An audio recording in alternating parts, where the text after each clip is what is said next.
যেই ভাষণে রাসূল সাল্লাল্লাহু আলাইহি সাল্লাম স্পষ্ট আল্লাহ তাবারক ওয়া তাআলার বাণী শুনিয়ে দিলেন, আল ইয়াউমা আকমালতু লাকুম দীনাকুম ওয়া আতমামতু আলাইকুম নি'মাতি ওয়া রাদিতু লাকুমুল ইসলাম দীনা। ইসলাম দিন, আল্লাহর নবীর সিরাত আদর্শ সব পরিপূর্ণ হয়ে গেছে। ব্যক্তি জীবনে সমস্যা সমাধান চাও, আল্লাহর নবীর সিরাতে আছে, কোরআনে আছে।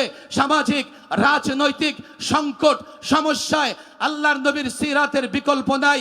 যদি কোনো ছাত্র জনতা মনে করে সত্যিকার অর্থেই বিপ্লব চাই, অভ্যুত্থান চাই, ইনকিলাব চাই, আমি তো বলি 24-এর বিপ্লব অভ্যুত্থান একটা পরিবর্তন, কেবল পরিবর্তনের পরে শান্তির জন্য, শৃঙ্খলার জন্য, ন্যায় বিচারের জন্য আদর্শ যা দরকার ছিল তা আমরা 24-এ উত্থাপন করতে পারি নাই, আমরা 24-এর পরেও তা ধরে রাখতে পারি নাই।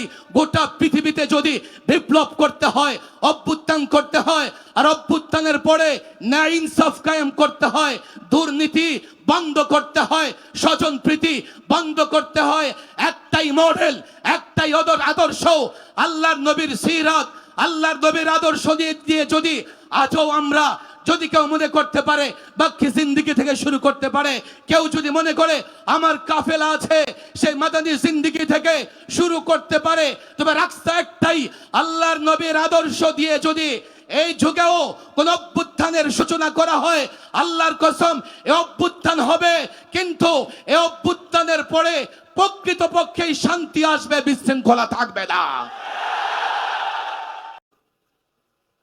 আজকের এই ঐতিহাসিক সিরাতুন নবী সাল্লাল্লাহু আলাইহি ওয়াসাল্লাম মহাসম্মেলনের মুহতারাম সভাপতি, মঞ্চে উপবিষ্ট মুহতারাম মুকাররম উলামায়ে কেরাম, বিশেষ করে ইতিমধ্যে মঞ্চে তাশরিফ এনেছেন খতিবে জামান, তর্জমানে ইসলাম হযরত মাওলানা নুরুল ইসলাম অলিপুরি সাহেব, ইতিমধ্যে চেয়ারে বসে আছেন খতিবে বাঙ্গাল হযরত মাওলানা জুনায়েদ আল হাবিব সাহেব, বন্ধুবর মাওলানা খালিদ সাইফুল্লাহ আইয়ুবী আছেন। ঠিক এখন দীর্ঘ বক্তৃতা করার কোনো সুযোগ নেই, আমরা যারা আছি সেই সকাল 8টা থেকেই প্রোগ্রামে উপস্থিত। প্রচন্ড গরম আজকে, শুধু এতটুকু কথাই বলবো, সিরাতুন নবী সাল্লাল্লাহু আলাইহি ওয়াসাল্লাম ইতিহাস পাঠ করার মতো কোনো বিষয় না। আমরা নানা ইতিহাস পাঠ করি, নানা ব্যক্তিদের জীবনী অধ্যয়ন করি, পড়াশোনা করি। সিরাতুন নবী সাল্লাল্লাহু আলাইহি ওয়াসাল্লাম মূলত সেই 1500 বৎসর আগে থেকে শুরু করে কিয়ামত পর্যন্ত সময়ে সময়ে যত সমস্যা আসবে, যত সংকট আসবে, এর সব সিদ্দিক হযরতে আলী রাদিয়াল্লাহু তাআলা আনহু, তারা সর্বপ্রথম ইসলাম গ্রহণ করলেন। প্রথম 3 বৎসর নবুয়তের প্রথম থেকে তৃতীয়, এই 3 বৎসর গোপনে দাওয়াতি কার্যক্রম পরিচালিত হয়েছে। চতুর্থ বৎসরে রাসূলুল্লাহ সাল্লাল্লাহু আলাইহি ওয়াসাল্লাম সাফা পাহাড়ের পাদদেশে দাঁড়িয়ে কুরাইশদের একত্রিত করে প্রকাশ্যে ঘোষণা দিয়ে দিলেন, প্রকাশ্যে তাদেরকে ইসলামের পথে আহ্বান জানালেন। বাস তারপর থেকেই প্রতিবাদ প্রতিরোধ রাসূল সাল্লাল্লাহু আলাইহি ওয়াসাল্লাম এবং মুসলিমে সাহাবাদের উপরে জুলম হয়েছে, টর্চার হয়েছে, নির্যাতন হয়েছে।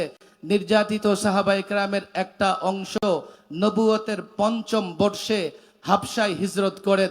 নবুয়তের 6ষ্ঠ বর্ষে দুজন শক্তিশালী ব্যক্তিত্ব হযরতে হামজা, হযরতে ওমর ইবনুল খাত্তাব ইসলাম ধর্ম গ্রহণ করে মক্কাতে ইসলামের অবস্থানকে সুদৃঢ় করেন। নবুয়তের 7ম বর্ষে গিয়ে কুরাইশরা রাসূল সাল্লাল্লাহু আলাইহি ওয়াসাল্লাম তার সাথী সঙ্গীদেরকে বনু হাশেম, বনু আব্দুল মুত্তালিবকে আবু তালিব, শিয়াবে আবু তালিব গৃহপথে গৃহবন্দী করেন, তাদেরকে অবরুদ্ধ করে রাখেন। চলতে থাকে 9ম বর্ষ, 10ম বর্ষে গিয়ে তারা মুক্ত হন। 10ম বর্ষে রাসূল সাল্লাল্লাহু আলাইহি ওয়াসাল্লামের চাচা আবু তালিবের ইন্তেকাল হয়ে যায়, খাদিজাতুল কুবরার ইন্তেকাল হয়ে যায়। রাসূল সাল্লাল্লাহু আলাইহি ওয়াসাল্লাম তায়েফে গেলেন, সেখান থেকে রক্তাক্ত হয়ে ফিরে আসলেন। নবুয়তের 13তম বৎসর মদিনা থেকে ছোট্ট একটা দল এসে ইসলাম গ্রহণ এই দলটাই ছিল মদিনাতে ইসলাম প্রতিষ্ঠার ভিত্তি। 12তম বৎসরে আকাবায়ে উলা, বাইআতে আকাবায়ে উলা, আকাবার প্রথম বায়াত সংগঠিত হয়। তারাই ছিল ইসলাম প্রচারের প্রথম দল, প্রথম গ্রুপ। 13তম বৎসরে তার চাইতে বড় একটা দল রসুল সাল্লাল্লাহু আলাইহি সাল্লামের হাতে বায়াত গ্রহণ করেন। বাস তারা অঙ্গীকার করেন, আপনি মদিনাতে আসেন, আমরা আপনার নিরাপত্তা দেব, আমরা আপনার সহযোগী হব। 13তম বৎসরে গিয়ে নবুয়তের রসুল সাল্লাল্লাহু আলাইহি সাল্লাম হিজরতের ঘোষণা দিলেন। একের পর এক সাহাবা একরাম হিজরত করলেন। রসুল সাল্লাল্লাহু আলাইহি ওয়াসাল্লাম হিজরত করে হযরতে আবু বকরকে নিয়ে মদিনায় গেলেন। হিজরতের প্রথম বছর মসজিদে কোবা নির্মাণ করলেন, মসজিদে নববী নির্মাণ করলেন। হিজরতের প্রথম বছর মদিনাতে গোত্র এবং যত গোষ্ঠী আছে তাদেরকে নিয়ে সামাজিক এবং রাজনৈতিক চুক্তি মদিনা সনদ সম্পাদিত করলেন। নবুয়তের পরে হিজরতের দ্বিতীয় বৎসর, নবুয়ত মাক্কি জিন্দিগির পরে মাদানী জিন্দিগির হিজরতের দ্বিতীয় বৎসর আমরা জানি রোজা ফরজ হলো, জাকাত ফরজ করা হলো, বদরের যুদ্ধ সংগঠিত হলো। ইতিহাসের ওই যুদ্ধে হক বাতিলকে আল্লাহ তাবারক ওয়া তাআলা পার্থক্য করে দিলেন। নবুয়তের মক্কি জিন্দিগির পরে হিজরতের তৃতীয় বৎসর উহুদ যুদ্ধ সংগঠিত হলো। উহুদ যুদ্ধের অনেক শিক্ষা আছে। সবচাইতে বড় শিক্ষা ছিল কিয়ামত পর্যন্ত লড়াই করবে, যুদ্ধ করবে, নেতৃত্বের আনুগত্য করতে হবে। নেতৃত্বের আনুগত্য না করে উহুদ যুদ্ধের যে অবস্থা হয়েছে এই অবস্থা হয়তোবা হবে। হিজরতের চতুর্থ বর্ষে বনি নাজির ইহুদিদের সন্ত্রাসী গোষ্ঠীকে চুক্তি লঙ্ঘন করবার কারণে, বিশৃঙ্খলা করবার কারণে রসুল সাল্লাল্লাহু আলাইহি সাল্লাম তাদেরকে মদিনা থেকে বহিষ্কার করে দিলেন। পঞ্চম বর্ষে গিয়ে খন্দক সংগঠিত হলো। ষষ্ঠ বর্ষে গিয়ে রসুল সাল্লাল্লাহু আলাইহি সাল্লাম সাহাবাদেরকে নিয়ে ওমরা করতে মক্কায় রওনা হলেন। মক্কায় পৌঁছাতে পারে নাই, হুদাইবা সন্ধি হলো। হুদাইবিয়া সন্ধির পরে বাইয়াতুর রিজওয়ান হলো। সপ্তম বর্ষে রসুল সাল্লাল্লাহু আলাইহি সাল্লাম সুযোগ পেয়ে গেলেন।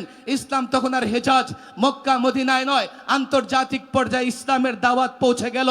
অষ্টম বর্ষে রসুল সাল্লাল্লাহু আলাইহি সাল্লাম মক্কা বিজয়, এক এক করে বাইতুল্লাহর চত্বর থেকে, ভেতর থেকে এক একটা মূর্তিকে অপসারিত করলেন। হিজরতের নবম বর্ষে গিয়ে রসুল সাল্লাল্লাহু আলাইহি সাল্লামের জন্য গোটা পৃথিবীতে ইসলামের দরজা খুলে গেল। গোটা পৃথিবী থেকে যেই বছরটাকে বলা হয় আমুল উফুদ, প্রতিনিধি দল মদিনায় এসে রসুল সাল্লাল্লাহু আলাইহি সাল্লামের কাছে ইসলাম গ্রহণ করলেন, চুক্তি করলেন, সোলা করলেন। হিজরতের দশম বর্ষে গিয়ে বিদায় হজের ভাষণ দিলেন। একমাত্র হজ করলেন, আরাফার ময়দানে ভাষণ দিলেন। যেই ভাষণে রসুল সাল্লাল্লাহু আলাইহি সাল্লাম স্পষ্ট আল্লাহ তাবারক ওয়া তাআলার বাণী শুনিয়ে দিলেন, আল ইয়াউমা আকমালতু লাকুম দীনাকুম ওয়া আতমামতু আলাইকুম নি'মাতি ওয়া রাদিতু লাকুমুল ইসলাম দীনা। ইসলাম, দিন, আল্লাহর নবীর সিরাত, আদর্শ সব পরিপূর্ণ হয়ে গেছে। ব্যক্তি জীবনে সমস্যা সমাধান চাও, আল্লাহর নবীর সিরাতে আছে, কোরআনে আছে। সামাজিক রাজনৈতিক সংকট সমস্যায় আল্লাহর নবীর সিরাতের বিকল্প নাই। যদি কোনো ছাত্র জনতা মনে করে সত্যিকার অর্থেই বিপ্লব চাই, অভ্যুত্থান চাই, ইনকিলাব চাই, আমি তো বলি 24-এর বিপ্লব, অভ্যুত্থান একটা পরিবর্তন, কেবল পরিবর্তনের পরে শান্তির জন্য, শৃঙ্খলার জন্য, ন্যায় বিচারের জন্য আদর্শ যা দরকার ছিল তা আমরা 24-এ উত্থাপন করতে পারি নাই। আমরা 24-এর পরেও তা ধরে রাখতে পারি নাই।